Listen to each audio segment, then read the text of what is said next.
Bentornati in Veneziano Therapy, oggi vi porto un'altra success story.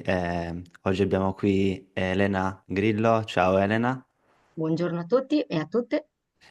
In Veneziano Therapy Podcast parliamo di Mind Body Therapy e di guarigioni dal dolore persistente nociplastico, ovvero quello che è creato da un sistema nervoso ipersensibile.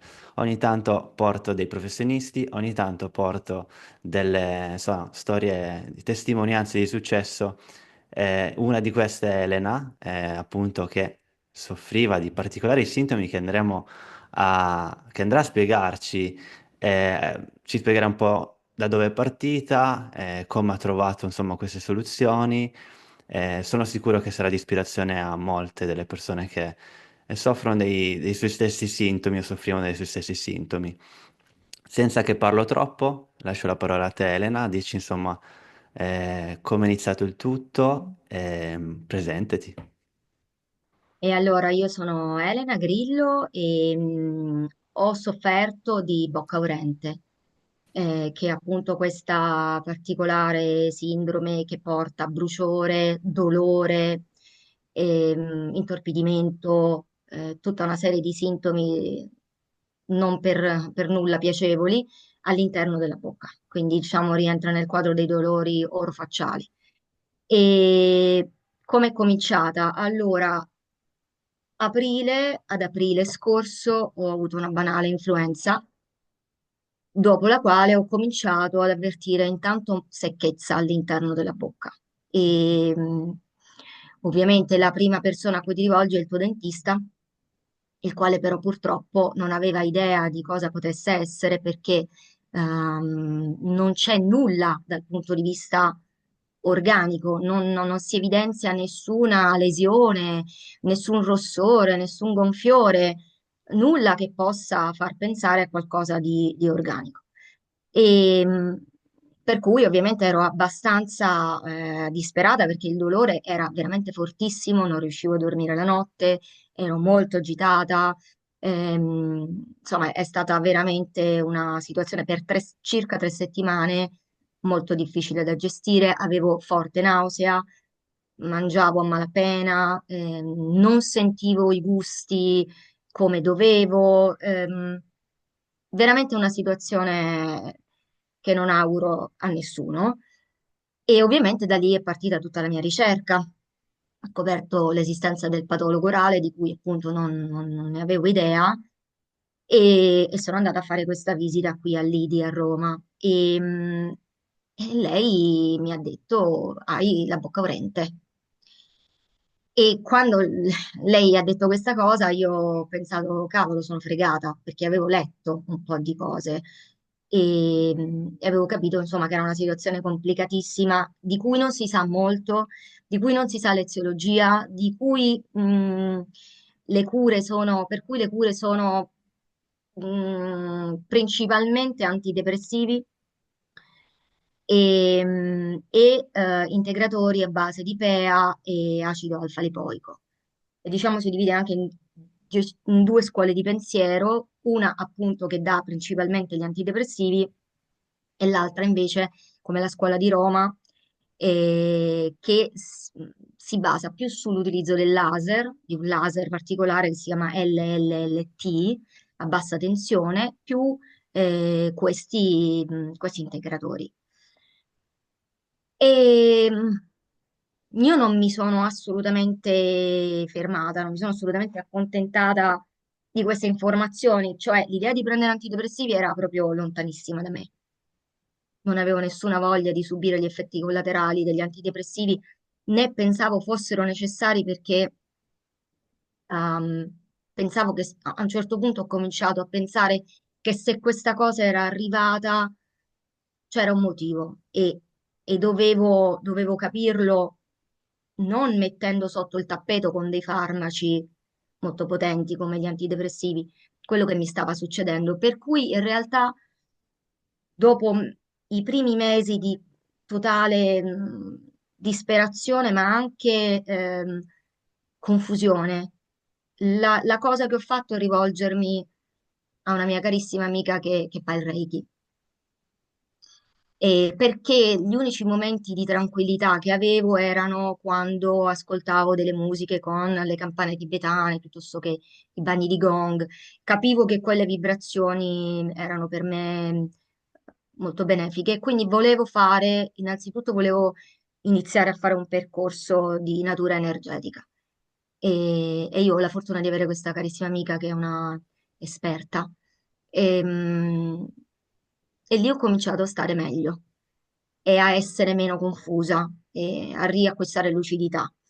E a quel punto ho cercato, sono entrata purtroppo, o per fortuna, non lo so, nel gruppo Facebook della Boccaurente, che è una valle di lacrime immensa, con grande negatività, disperazione dilagante, ma io lì però ho incontrato questa persona che si chiama Licia, che era guarita. E allora mi sono attaccata al suo percorso. Lei aveva cominciato facendo un test del capello, proprio del bulbo del capello, un test che è di fisica quantistica, che fa una fotografia del tuo stato in quel momento, non solo fisico in realtà, va a valutare tutta una serie di cose, anche lo stato emotivo, perché viene fuori tutta una serie di cose, tra cui per esempio il sistema emotivo, che ovviamente io avevo, ma avevo anche una riattivazione virale. Quindi sicuramente inizialmente, poi ho fatto le analisi che hanno confermato. Quindi sicuramente inizialmente può essere stata una questione di carattere virale, ma come tutte le cose virali a un certo punto finiscono. Perché ho cominciato a fare con questo fantastico dottore olistico, medico chirurgo, ma medico olistico, un percorso di microimmunoterapia e dopo qualche mese già stavo meglio.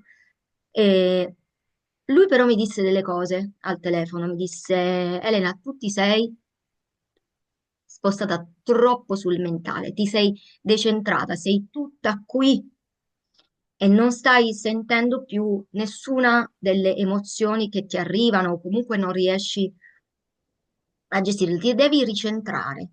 Eh, io faccio yoga da anni, quindi comunque questi non sono concetti per me, non erano concetti sconosciuti. Quindi ho continuato a seguire le sue cure, ma partendo dal Reiki, e ringrazierò per tutta la vita Valentina, per la quale sono veramente grata, ho cominciato a fare un altro tipo di percorso, per cui a un certo punto ehm, mi sono messa alla ricerca di una terapeuta che praticasse l'ipnosi, però, perché capivo a un certo punto che io dovevo sganciarmi dal cognitivo il più possibile. Aspetta un attimo, Elena, scusami perché hai detto, giusto per non perdere il filo, Certo. sul Facebook group c'era una persona che ti aveva dato insomma Questo, ed delle istruzioni. era questo percorso di questo dottore, dottor Ok, Allegrini, che ok. principalmente fa microimmunoterapia per le riattivazioni virali, il quale però mi aveva anche poi spinto a prendermi cura delle Mm. mie emozioni. Ah, ok, Cioè, lui fu il primo, perché lui comunque è un medico olistico, ok. lui ha anche appunto ha rimedi principalmente di omeopatia Mhm. e il rimedio omeopatico non è come il rimedio farmacologico, inserisce un'informazione all'interno del tuo corpo e poi fa quello che deve Sì, fare, cioè spinge il tuo organismo, il tuo essere nella sua interezza a fare il percorso che deve fare, quindi non è esattamente come un farmaco che sì, sopprime il dolore o un antinfiammatorio, è proprio un'altra cosa. La microimmunoterapia che io ho fatto era omeopatia, quindi diciamo i rimedi sono stati omeopatici.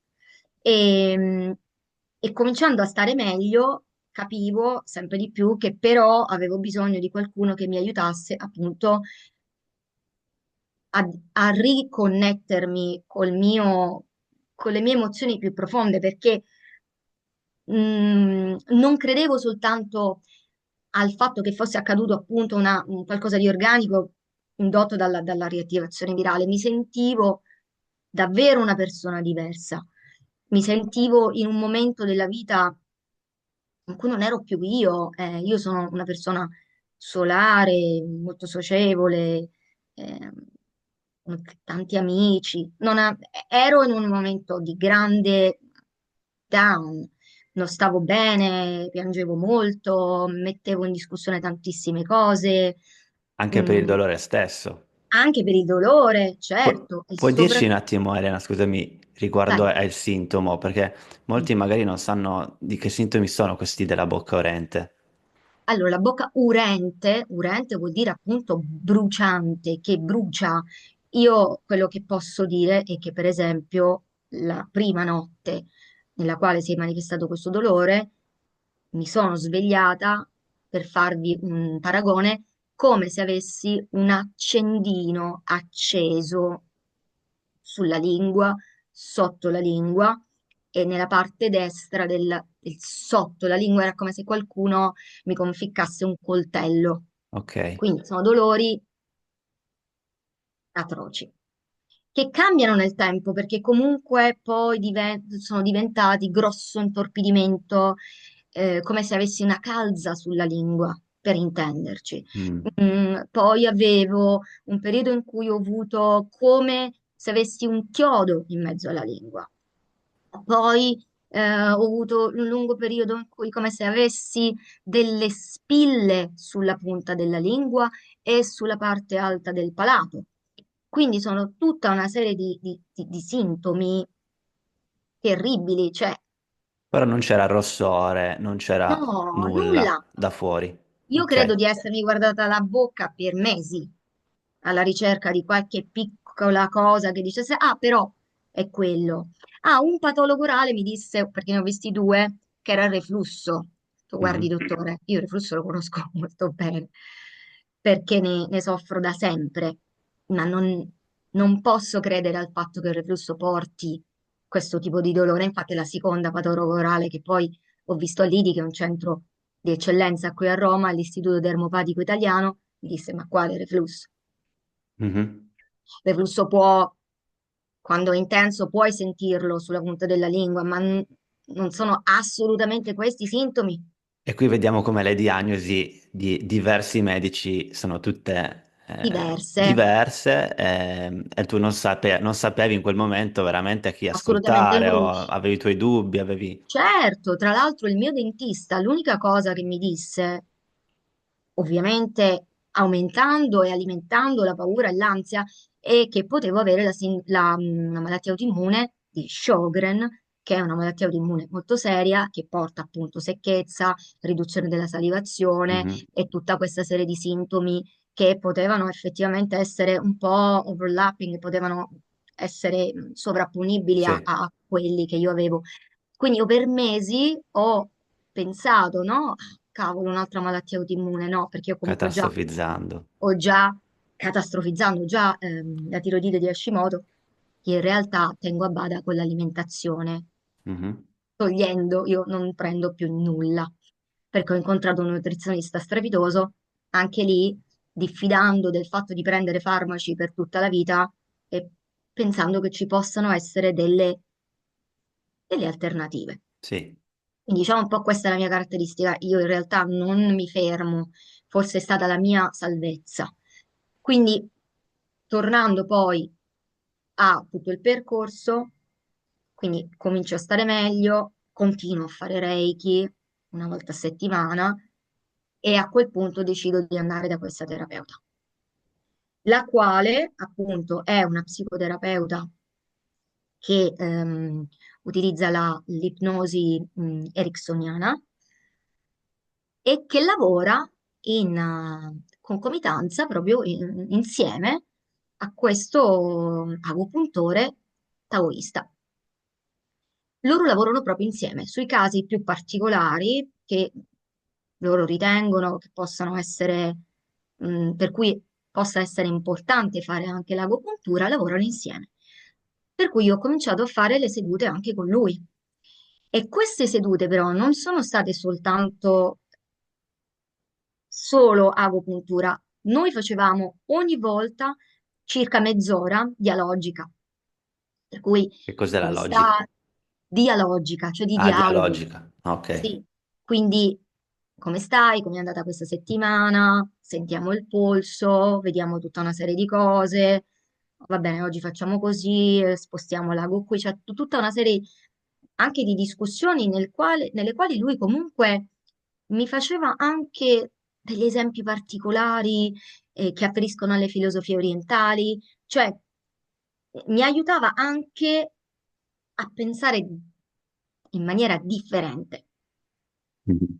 a ricollegare le cose anche in maniera proprio fuori dagli schemi. E questo porta a una grandissima speranza, una grandissima gioia. Io ero grata del percorso, nonostante i fastidi, nonostante il dolore, nonostante tutta l'ansia, io comunque mi sentivo grata di questo percorso, sentivo la gioia del percorso e secondo me questo è fondamentale. Perché se io faccio il percorso in maniera, direi, automatica quasi, no, lo faccio perché lo devo fare, perché so che questa cosa mi può far stare meglio, non è detto che ti faccia stare meglio. Cioè, non deve, il- la terapia non è il fine, è il mezzo. Cioè, per me l'idea era, io non lo so se i miei sintomi andranno a zero o diminuiranno molto. Quello che so è che voglio fare questo percorso perché sento che è quello giusto per me, ma per la mia vita futura, cioè come fosse un investimento per il futuro, per migliorare me stessa, cioè al di là dei sintomi. Quindi, secondo me, questo è stato questo sentire proprio la gratitudine e l'importanza del percorso sganciato dal risultato, secondo me, all'interno proprio delle mie attaccature mentali ha avuto un'importanza. Sono contento che dici questo perché è quello che vediamo anche noi dall'altra parte, quando una persona sta imparando qualcosa di nuovo, no? Al di Esatto. là del sintomo che può essere grande, Mm. alto, intenso, tu stavi imparando qualcosa di nuovo, mentre che il Esatto. dottore facendo, ti stava facendo capire cose che tu magari non le avevi prese Mai. in quel modo, no? E quindi dici, cavolo, ma forse è questo, forse è quell'altro. Quindi c'è una terapia cognitiva qua, che noi chiamiamo Neuroscience Pain Education, no? Mm. E magari non era neuroscientifica, era un po' più spirituale, un po' più, Mhm. no? Ma c'era Mhm. dell'educazione. Quindi Assolutamente. vai pure avanti, Assolutamente. Elena. Cosa è successo poi dopo? Penso che uno dei momenti principali, sia stato proprio aver capito questo che dici tu, cioè l'educazione al dolore, non soltanto dal punto di vista cognitivo, ma anche appunto diciamo che un passaggio fondamentale è stato capire quanto questo dolore nel corpo avesse una correlazione, oserei dire, con l'anima, con le emozioni, perché questa non è stata una cosa immediata. Io per lungo periodo ho continuato a pensare, a leggere, a cercare motivazioni organiche, perché comunque la resistenza ce l'abbiamo tutti, Prima di di questi incontri o durante anche questi incontri? anche Quanto durante, tempo che quindi sta passando dal momento in cui è iniziato fino a questo momento che stai raccontando? direi almeno 4 mesi ormai, Almeno 4 mesi. almeno, forse di più. Ok, Cioè, il momento in cui ho detto no, qui no, veramente, anche se c'è stato qualcosa di organico prima, ora è qualcos'altro. perché dopo Cioè, i 3 mesi sappiamo che in realtà c'è qualcos'altro. anche Sì. perché io devo dire una cosa che ho fatto a giugno del 2024, il primo test del capello, il secondo test l'ho fatto dopo 4 mesi e la riattivazione virale non c'era più. Mhm. Cioè la resistenza post-virus Ok, non c'era più, per cui diciamo che ci poteva essere in qualche maniera una prova che seppure fosse stato quello il trigger point, era comunque finita. mhm. Ma io non stavo ancora, dopo 4 mesi, nella situazione mentale di dire ok, è finita questa cosa, finisce il dolore. No, il dolore ha continuato ad andare avanti perché non ero ancora nell'ordine di idee che il mio dolore venisse da qualcos'altro, venisse da qualcosa di emotivo. E finalmente, grazie alla terapia, grazie all'agopuntore e grazie a un certo punto all'incontro con Dan Buglio, che è questo ehm, coach americano che fa esattamente quello che fai tu, Alessio, in America. E l'ho incontrato per caso perché nel gruppo Facebook americano c'era questa Anima Pia, io la chiamo, che ha messo il link di questa storia di guarigione di questa donna che aveva avuto la bocca urente per 9 anni e che aveva iniziato a seguire Dembuglio ed era guarita. Allora lì tu dici, ok, qui bisogna approfondire questo aspetto. Quindi ho preso il libro di Dembuglio e l'ho cominciato a leggere e ovviamente lui cita il dottor Sarno, Curare la mente e guarire il dolore, e quindi ho letto anche il libro del dottor Sarno e poi ho detto, perché in Italia non c'è nessuno che dice questo può essere mai? E allora sono andata a cercare online e ho trovato te. E quindi ho fatto il giro al contrario, partendo da Dembuglio al dottor Sarno e poi partendo sono arrivata. dall'America. Partendo dall'America, infatti, se non avessi conosciuto l'inglese, forse non sarei arrivata qui. Credo difficilmente, non lo so, forse ti avrei scoperto lo stesso, forse avrei scoperto Sarno lo stesso, non lo so. Fatto sta che questo giro è stato veramente importante perché tutte le cose che dice Dembuglio, che dici tu, che dice Sarno, in qualche maniera davano un senso più profondo a tutto quello che io stavo facendo in terapia e mi facevano capire più profondamente i messaggi della mia terapeuta, che essendo terapeuta non può nella terapia essere estremamente esplicita, perché lei ha un altro ruolo. Ma, per esempio, lei per mesi mi ha detto una frase sulla quale mi sono, non so, interrogata tantissimo. Il tuo dolore è la tua stampella. Che cavolo vuol dire questa cosa? Che cos'è la mia stampella? Ma che significa? E a un certo punto ho capito che la mia stampella non altro non era che la mia vecchia modalità di affrontare le cose, lo stress, le emozioni, in una modalità, appunto, come stampella usavo il dolore sul corpo per in qualche maniera sostenermi e allontanarmi E da qualcosa che non volevo processare. quindi cos'è che è cambiato dal momento che hai iniziato a leggere questo libro di È Sarno? cambiato tutto, è Cosa hai cambiato fatto tutto. praticamente? Una notte, questo è stato proprio forse il primo episodio, mi sono svegliata con molto dolore in bocca. Io porto anche il Bite perché bruxo, è tutto collegato ovviamente. Mhm. E, allora già sentivo da parecchio i video di Dembuglio, il quale ti insegna anche proprio a produrre delle frasi di rassicurazione per il cervello. Ho detto, a me che mi costa? Adesso provo. Mi sono tolta il bite e ho cominciato a dire nel cuore della notte, sei al sicuro, sei qui, nel tuo letto, con il tuo compagno, i tuoi figli sono di là, stai bene, il tuo corpo sta bene, non c'è niente che non vada. Nell'arco di 3 minuti il dolore si è chiuso, finito, ha fatto boom.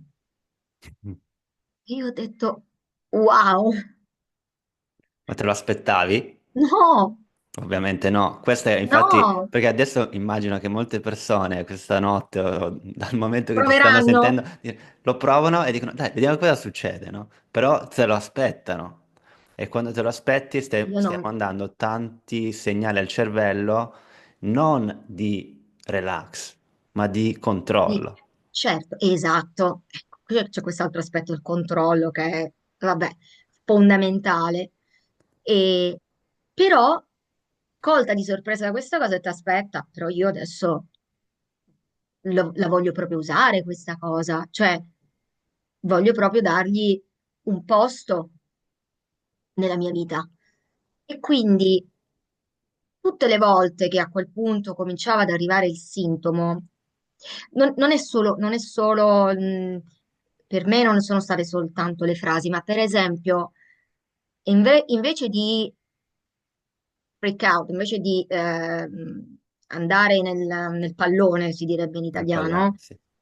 e- e ho cominciato invece a respirare e profondamente e a dirmi tutte le volte che arrivava il dolore: Elena, stai tranquilla, caro cervello, io ti ringrazio perché tu fai il tuo lavoro, tu vuoi proteggermi dalle emozioni, ma io non ne ho bisogno, non ne ho bisogno perché ci sto lavorando, perché posso e voglio, soprattutto voglio gestire le emozioni che arrivano, qualunque esse siano.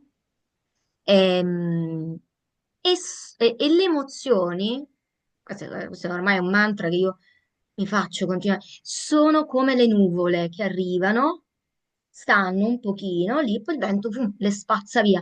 Quindi non mi attaccherò più alle emozioni, non lascerò che questa cosa rimanga per 20 anni lì repressa, intrappolata, perché io ci sto lavorando, perché ci sto lavorando davvero, ci sto lavorando tramite l'ipnosi, tramite le meditazioni. Ecco, un'altra cosa che mi sta salvando la vita, letteralmente, nel senso di migliorarla, sono le meditazioni e meditare. Io ho cominciato a meditare appunto in maniera concomitante quando ho cominciato a fare Reiki e poi sono approdata anche al tipo di meditazioni che fai tu, non subito con le tue, perché ho trovato online, per esempio, questa meditazione bellissima in inglese, proprio per Meditation for Chronic Pain, Mhm. che ha la stessa identica struttura delle tue, è un tracciamento somatico, cioè è proprio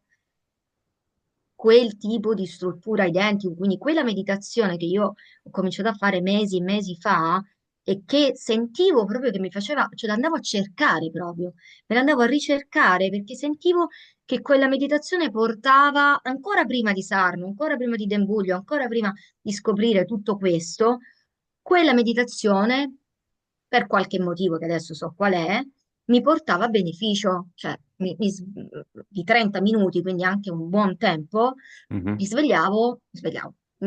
tornavo nella stanza in maniera più serena, con meno dolore, era proprio diverso. Gli E- strumenti sono stati diversi, quindi c'è stato sì, inizio agopuntura, prima Reiki, sì, e dopo c'era tutta quella parte un po' più, magari non dopo, ma nel mente tutta quella parte educativa. certo. Dal punto di vista fisico, intendo di movimento fisico, Ah, tu sì. avevi iniziato a muoverti di più oppure semplicemente Io questo è rimasto faccio invariato? yoga, io faccio yoga Lo facevi regolarmente. anche prima? Sì, sì, Ok. è 3 anni, 3 o 4 anni che faccio yoga. E- Però ecco, anche lo yoga, ehm, io avevo capito che ne avevo ancora più bisogno di prima, cioè facevo in modo da non saltare mai le lezioni, dovevo proprio stare male, perché la respirazione, il rilassamento finale, il movimento, poi lo yoga non è una ginnastica, è una disciplina per cui ha dentro tutta una serie di cose e continuare ad andare a yoga mi faceva stare molto molto bene. Anzi, in certi momenti, mentre praticavo, quasi mi dimenticavo di avere quel dolore, se riuscivo bene a concentrarmi su quello che stavo facendo. Quindi, perché in realtà, anche come dice la mia terapeuta, bisogna imparare a dissociarsi dal dolore. È una questione proprio di dissociazione Mhm. dal dolore e si può imparare a farlo, tra l'altro. E in tutto questo percorso, per esempio, una cosa importantissima sono state queste ancore, si chiamano, sono dei gesti che in terapia il terapeuta ti lascia, che tu puoi utilizzare per avere dei piccoli momenti di autoipnosi e gestire il dolore. Ne ho avuti diversi di gesti, non lo so, usciti durante proprio l'ipnosi, che ne so, quello di massaggiarsi la lingua o quello di spalmarsi un gel sulla lingua o quello di abbassare il volume, proprio come fosse una manopola di una radio, del dolore, che funzionano splendidamente, cioè almeno su di me, puoi farli ovunque, puoi farli in tasca, oppure quando sei con altre persone, e, insomma, al semaforo, mentre stai aspettando il verde, e sono stati importantissimi, importantissimi. Quindi diciamo che proprio il lavoro sulla psiche, sul collegamento fortissimo, enorme, sia dal punto di vista cognitivo, sia dal punto di vista emozionale, tra mente e corpo, è stato per me fondamentale. Cioè, è stato fondamentale sia sperimentare quanto lasciare andare il controllo il più possibile del proprio conscio. Ecco perché io ho cercato l'ipnosi. In realtà la mia ricerca dell'ipnosi era perché io capivo che in qualche maniera mi serviva qualcosa che mi sganciasse il più possibile dal cognitivo in quel momento. Perché per me Elena era tutto chiaro dal punto di vista proprio cognitivo. Io avevo già fatto tantissimi collegamenti, mi serviva altro, mi serviva un po' sollecitare l'inconscio. Diciamo che ti stavi mettendo di mezzo, tu Elena, in mezzo tra la guarigione, no? Eri tu in Esatto, mezzo esatto. e quindi e questo l'ho notato molte volte anche su di me, che sono molto cognitivo, devo capire tutto, ma a Anch'io. volte capire tutto a volte non basta. Infatti questo succede nelle persone che leggono il libro del dottor Sarno e stanno bene subito, no? Mm, Altre, la maggior parte delle altre, perché è così, la maggior parte intendo più del 50%, legge il libro, sta un po' meglio e poi comunque continuano con gli stessi sintomi, no? Dice, io però ho capito che ho un problema nociplastico, ma non mm. so, ho l'ansia, non riesco a dormire, ci penso sempre, come devo fare? E infatti hai detto tanti strumenti. Non è forse adesso capire quali strumenti mettere uno dopo l'altro, ma Mm. capire che in realtà è un percorso di alti e bassi, che a volte si torna indietro, a volte si va avanti. Assolutamente. Tu sei passata mesi a trovare, a cercare soluzioni e forse anche oggi questi sintomi potrebbero tornarti, ma Certo, tu sai che puoi sì, gestirli. però è diverso perché io adesso, innanzitutto, se arriva il sintomo, non mi preoccupo più. Eh, Cioè, la mia, perché il sintomo quando arriva è impossibile ignorarlo, è fatto apposta, cioè il sintomo arriva per chiedere attenzione, quindi è chiaro che tu lo senti che c'è, quindi non è ah, devi ignorare il dolore, impossibile, il dolore non va ignorato, a mio avviso, va accettato, nel senso arriva il dolore, che cosa mi vuoi, perché mi sta arrivando questo dolore oggi in questo momento? C'è qualcosa in questo momento che sta accadendo, sono particolarmente in tensione, ho tanto lavoro, ho una scadenza, non lo so, qualunque cosa. Cioè, pensare più alla parte psicologica del dolore piuttosto che alla parte organica. Poi è chiaro che se cado e mi faccio male alla caviglia, non è che andrò a pensare, oh, al massimo ero distratta, ma non c'è una questione emotiva. Lì sono cascata, mi sono fatta male, è un dolore diverso. Quindi per me oggi, per esempio, un'altra cosa che voglio dire, io ho sofferto per tutta la mia vita di mal di pancia, di colite, colon irritabile. Questa è da sempre la mia croce e infatti da 4 anni sono anche in cura con un bravissimo nutrizionista che mi ha aiutato molto, ma questo non ha impedito alla mia pancia di impazzire totalmente nuovamente nel momento in cui è arrivata la bocca prente, che chiaramente, essendo il secondo cervello, cioè, il nervo vago, insomma, è tutto una cosa È un unica. sistema, Cioè, è un sistema. uno solo, non sono due. Per cui nel momento in cui io ho cominciato ad avere questi problemi, ho ricominciato a stare malissimo con la pancia.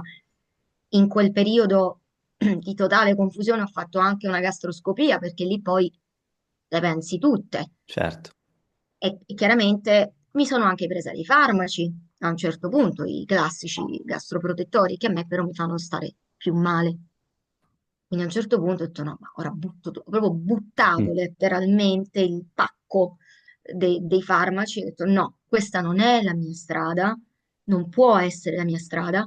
Ho avuto mesi di dolore fisso alla parte sinistra del fianco sinistro, e mesi, che è passato magicamente quando io ho cominciato a stare meglio mentalmente. Nonostante magari avevi già iniziato a mangiare diversamente, grazie al Eh? nutrizionista che ti ha dato un supporto. Infatti dico sempre, non è che adesso è tutto nero e bianco, allora No, ma va inizio a bene mangiare quello avere... che voglio, No, inizio a no, non muovermi. No, cioè, non vuol dire che è tutto solo emozione, è un sistema no, solo, il percorso diciamo è olistico, è tutto insieme. Chi ha più bisogno magari di una parte più di supporto emotivo, ha più bisogno magari un approccio più fisico, magari che magari era già sedentaria quella persona, quindi è certo, utile fare anche quella parte là.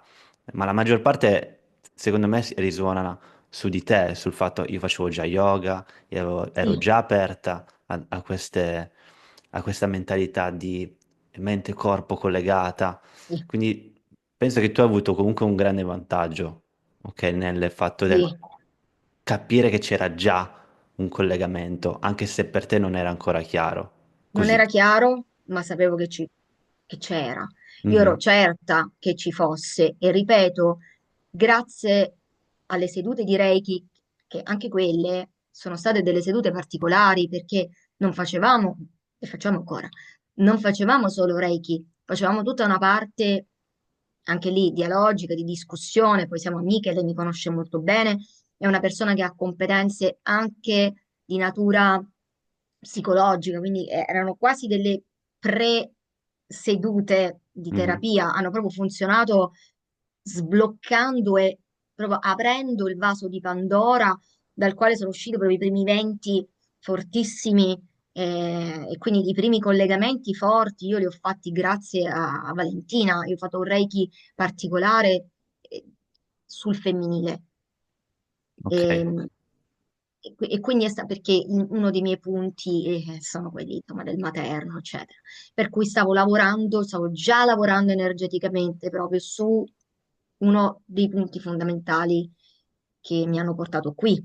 Mm. Quindi anche, secondo me, anche questo è molto importante, identificare qual è il punto nodale del tuo problema, perché se tu riesci a capire, a focalizzarti su quell'aspetto che è quello principale, ce ne sono tanti altri, magari quello che ti fa stare veramente male, lavorare su quello a più livelli, perché io non lo so, io sentivo che non potevo fermarmi all'integratore, non potevo fermarmi solo a una cosa, c'erano tanti, come delle tesserine di un puzzle, mi serviva fare Reiki, mi serviva fare yoga, mi serviva andare dalla terapeuta, mi serviva rilassarmi, mi serviva ricominciare a gioire di alcune cose, cioè bisognava proprio fare un percorso a 360 gradi e chiaramente mangiare bene, perché è ovvio che non è che posso Quello mi sembra mangiare oramai, schifezze e certo. pensare di stare bene, ma anche perché questo nutrizionista è fantastico perché lui è riuscito a farmi togliere l'Eutirox perché il suo tipo di nutrizionismo funzionale è proprio non pro-infiammatorio, per Mm. cui aiuta anche i dolori nel corpo Mhm. di tutti i tipi. Chi per esempio soffre di artrite reumatoide o cose di questo genere dovrebbe seguire un'alimentazione, per esempio, mirata a non essere pro-infiammatoria. Cioè ci sono tutta una serie di cose che si possono fare. Sull'artrite reumatoide si può fare una speculazione che sia anche mind body, anche questa. Mm. Anche se in realtà di success story in Italia non ne abbiamo ancora, ma in America sì, Sì, lo so. sull'artrite reumatoide, però è speculazione in questo Sì, momento. sì, sì, Se non dovessimo dire possiamo. una cosa sola, perché immagino chi sta ascoltando fino adesso questo video ha detto ok, Elena mi sta dicendo tante cose, dovessimo parlare di una cosa sola, possiamo dire che la terapia su una cosa sola è quella dell'abbassamento della paura. Cosa? Assolutamente, assolutamente primario, Poi come vuoi abbassare fondamentale. questa paura, Puoi trovati trovare lo strumento. puoi Esatto, trovare i tuoi tools, non c'è, ognuno credo che abbia i suoi, per me hanno funzionato questi, però sicuramente abbassare la paura è la primissima cosa, cioè e la paura però si abbassa nel momento in cui tu hai la certezza di ah, quella cosa certo, lì, quando certo, ci credi fortemente, quando smetti di avere dubbi.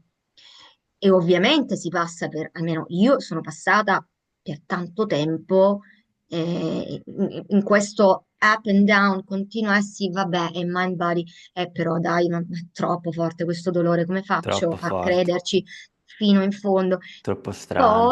Poi sono successe delle cose che mi hanno fatto vedere in maniera inequivocabile. Esempio, sono andata a cena con degli amici, ho riso tantissimo, mi sono rilassata tantissimo, ho mangiato un po' quello che ho voluto, senza pensare al glutine, a quello, a quell'altro, e sono scomparsi i sintomi. Come può una cosa del tutto organica scomparire così Come per puoi... riapparire quando torni a casa? Non è strano. Infatti chiediamoci come posso abbassare questa paura? Puoi abbassare la paura con la nutrizione? Non lo so, non lo so. Nì.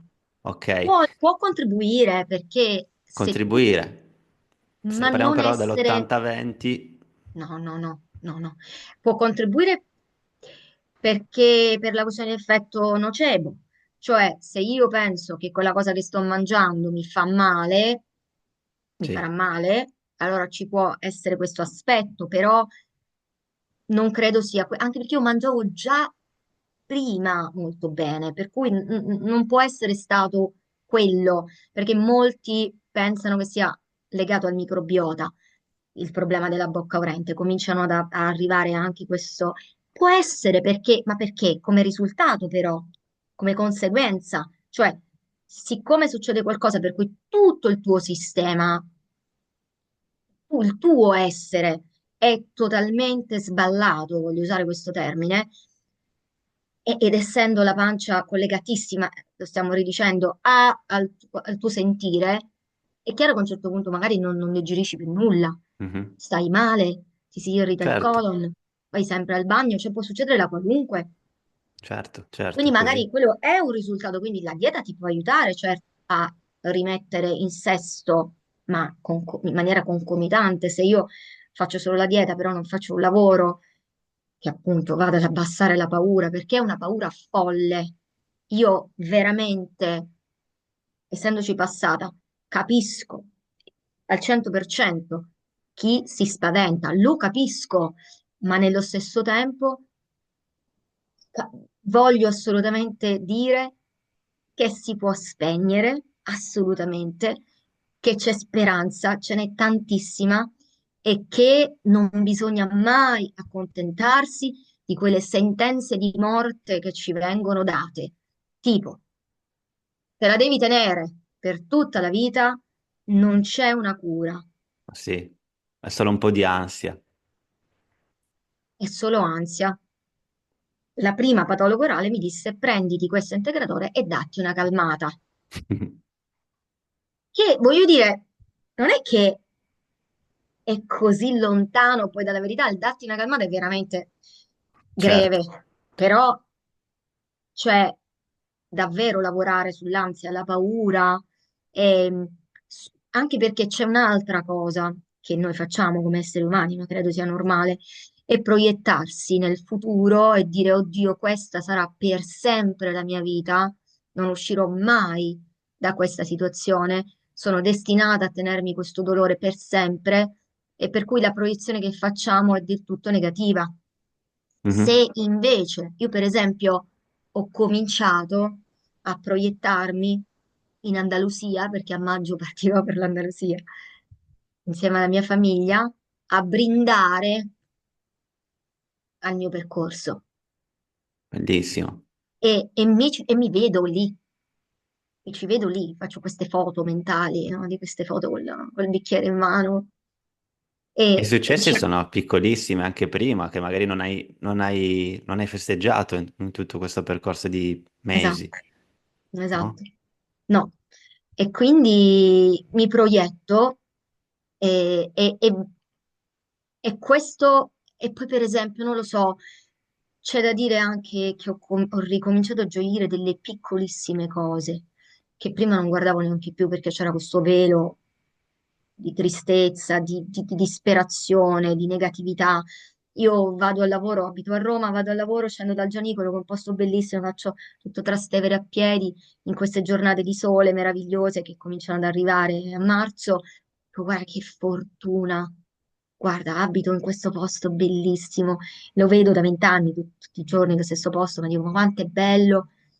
E ricominciare ad essere grati di, di piccolissime cose che sembrano banali, secondo me ti mette in una prospettiva diversa verso il mondo e verso le persone. E se qualcuno oggi mi chiede, anche se ho un po' di fastidio quel giorno, come stai? Bene, sto benissimo. Ma non ave... sto benissimo, sto bene. Mhm. Io non dico più a nessuno, no, ma sai, oggi mi fa, qui mi brucia, nulla. Perché io sto bene e se stai bene sempre. Puoi avere qualche fastidio ogni tanto, ma stai bene. Sì, Cioè, io non sono il dolore, io sono Elena e ho un piccolo dolore, ho un fastidio, ho un problema, ma non sono il problema. Se- per esempio, per me è stato importantissimo scindermi dal dolore, cioè non essere quel dolore. sì, non sei l'identità del dolore, Esatto, non è molto identificarmi importante. Sì. molto. Per me è stato veramente un passaggio fondamentale. Grazie Elena per quello che hai detto. Penso che sia stato di aiuto a molte persone al di là della boccurente, al di là eh, se sono nella tua stessa situazione, erano nella tua stessa situazione o sono nella tua stessa situazione, perché i sintomi nociplastici sono molto variegati, potremmo fare una lista di più di 40 sintomi differenti. E quindi questo della boccurente in realtà non solo risuonerà con chi ha la boccorente, con chi ha questi sintomi di boccorente, ma anche chi ha problemi di cervicalgia, mal di schiena, perché sono tutti sullo stesso sistema, sulla stessa radice. Mm. In, Assolutamente, in io ci credo. chiusura, in chiusura, Elena, volevo farti una domanda. Cosa diresti alla Elena di mesi fa, quando ancora non era entrata in questo percorso mente-corpo? Cosa diresti a quella persona? Ma direi che è stata brava, che si merita di stare bene, che c'è sempre un'alternativa che uno può vedere ehm, e che adesso si apre una nuova vita, si apre proprio una, un- una visione diversa della vita e le direi anche di essere felice, sembra una cosa, un ossimoro, di questa malattia che le è venuta, o insomma come vogliamo chiamarla, di questa sindrome, perché se non fosse arrivata non si sarebbe salvata Mm. dal vivere, dal continuare a vivere in un certo modo. Cioè, per, direi all'Elena del passato che questa è stata una chiamata fortissima, una chiamata verso un miglioramento di se stessa e quindi, nonostante il dolore, nonostante i fastidi, nonostante tutta la tristezza e la negatività di un periodo, le direi di essere grata alla bocca orente. Bene, benissimo. Grazie Elena. Per gli Grazie altri a che sono te. arrivati fino a qua, se hanno delle testimonianze di remissione di sintomi attraverso un approccio mente-corpo o che sono, magari non mi conoscono neanche, cioè non mi hanno mai conosciuto, ma hanno fatto dei loro percorsi molto simili, scrivetemi a info@venezianotherapy.com e sono felice di ascoltare insomma la vostra storia e magari pubblicarla qualora ehm, sia in linea con questo percorso che stiamo facendo. Grazie Elena, grazie a tutti per essere arrivati Grazie, fino a qua. grazie a Alla te. prossima.